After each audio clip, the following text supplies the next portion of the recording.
बालविघ्नेशं द्वितीयं दरुणं भवेत् तृतीयं भक्तविघ्नेशं चतुर्थं भीरविघ्नगं पञ्चमं शक्तिविघ्नेशं शास्तं ध्वजगणाधिपं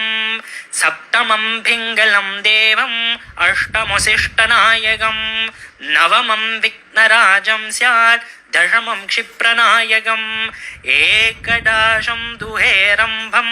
द्वादशं लक्ष्मीनायकं त्रयोदशं महाविघ्नं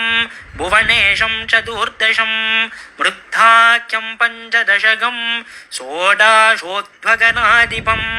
गणेशषोडशन्नाम प्रयतभ्रातरुदितः